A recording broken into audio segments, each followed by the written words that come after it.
Louisiana beer reviews, Trader Joe's Green Fog Organic IPA. Okay, I bought this at Trader Joe's, of course, in Metairie, Louisiana. Usually they don't have any kind of real good information about their beers, but there was a little web page on the Trader Joe's website. It said they use organic ingredients. That's why it's certified organic by the United States Department of Agriculture. Obviously they use pale malts. They said the hops are Nugget and Cascade. It says right here on the bottle, doesn't say on their website, but right here on the bottle, 6.5% alcohol, 51 international bitterness units. Green Fog Brewing Company, Ukiah, California, which I believe is Mendocino Brewing, United Breweries. Same people that make Kingfisher. It's owned by an Indian company. They make Kingfisher, I believe Flying Horse, Lager, Taj Mahal, and a lot of American beers. All the Mendocino, the Hawks, the Bird series. Mendocino makes some strange beers. At first I didn't like them, but I think it was just that I wasn't used to their peculiar way of doing it, and now I've warmed up to it, much like with Shipyard. Although I think it took me longer with Mendocino than the Shipyard. Okay,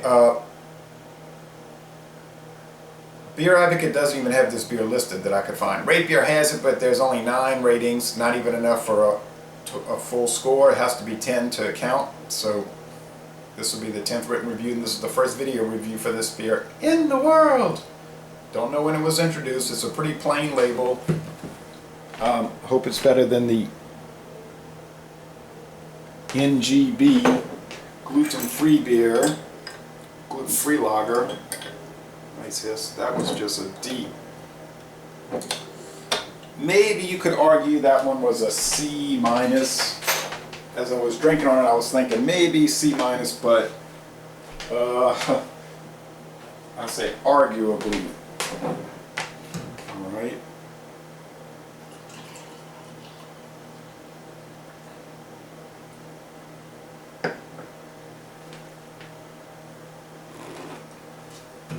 Still get 1 or 2 comments every month about learn how to. Now sometimes people will ask me, why do you pour that way, whatever, and I'll answer it. Sometimes they'll say, learn how to pour beer, idiot, and of course I don't respond to that, they just get deleted. Don't want to get into all of that, but the straight in pour, the aggressive pour is not an incorrect pour, okay? Unless I was pouring from a tap or a cask at a bar.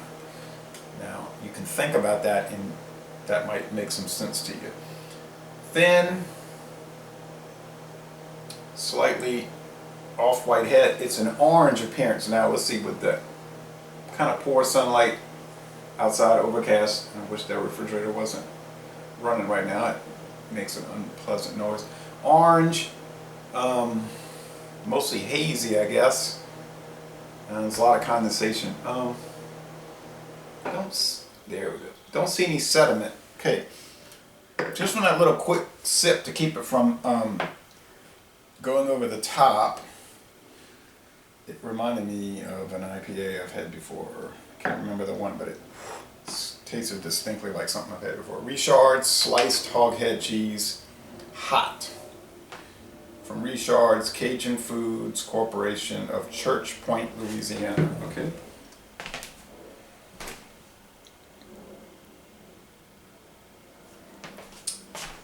These crackers taste good. This is the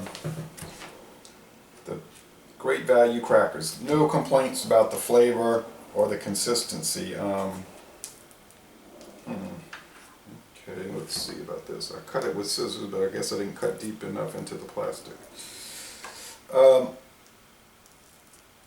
My only complaint about the Great Value crackers is that they're too brittle.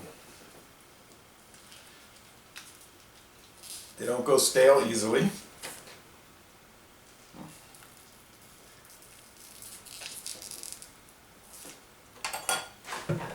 That's some rubbery plastic there, boy.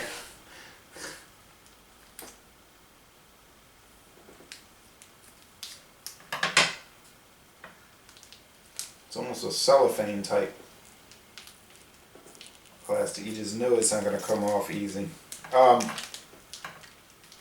come open easy. Now some of these modern meat packers will have it's almost like a self-opening package where you pull the two pieces apart and it'll come open. This one does not have it. Alright. Oh well. Reshards. It's already sliced. It's hot. Although a lot of times, you know, what they'll say is hot. Turns out it isn't really that hot.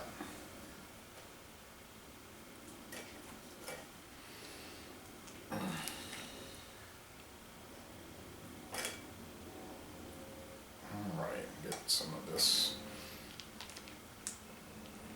Alright.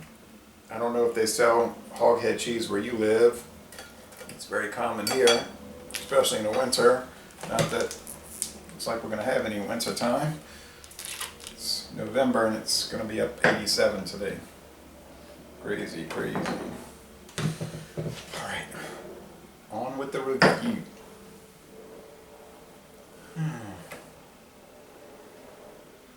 Yeah. Okay. Very unusual aroma, and this is going to be tough to describe. And I want to say right off, it's not a bad aroma, but it is very weird. I'm going to try to get it right.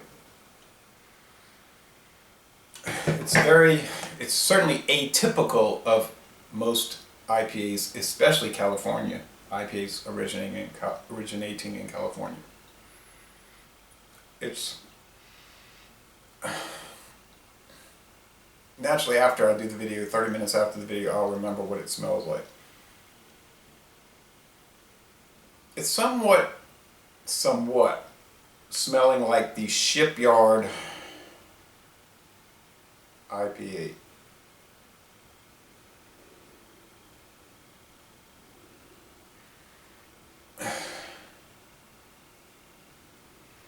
It's almost a sour note, but it's a whiff of that. And then some fruity hops, but not the typical fruity hops you get with the IPAs. It's a sharp aroma. A lemon, a lime, a pale malts. It's hard to describe.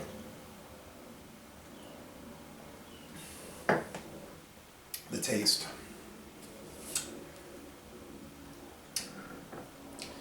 I would never think 51 IBUs. If I didn't know better, I would think it would be in the 40s. It does not taste too bitter. Pale malts, sweet malts, somewhat sugary.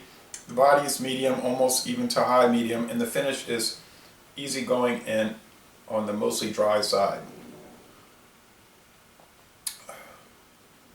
I went and checked my receipt. It was $1.50 for this. It was $1.50 for the Abita Peach Ale, and all the Joseph Sproul line of beers I bought were $1.17, all of that plus tax. The bitterness is kicking in, but it's even an anti-IPA person like my daughter might perhaps come around to it. But I don't know, it does have a fairly intense background hop bitterness that's just setting in, so she probably wouldn't like it. Well, definitely it's not run-of-the-mill in flavor. It is not a run-of-the-mill item, and it is not a low-quality product. $7.99 a six-pack. That's the six-pack price right now. That is an absolutely great value this day and age, late 2016, for India Pale Ales.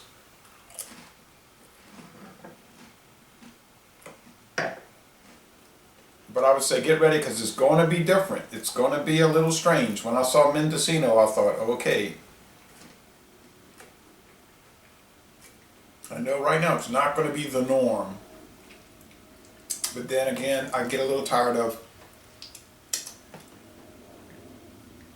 rote flavors, you know what I mean? Like it's all the same. So, if you're looking for a beer which is value price, more or less, has some unique and rather hard to pin down aromas and flavor notes, but it's obviously made to a very high quality standard, and really, you would say an A- level. I would recommend this beer. So, les bon temps relais, an excellent, we'll say, beer, and I'm going to end this review by saying y'all come on down to New Orleans.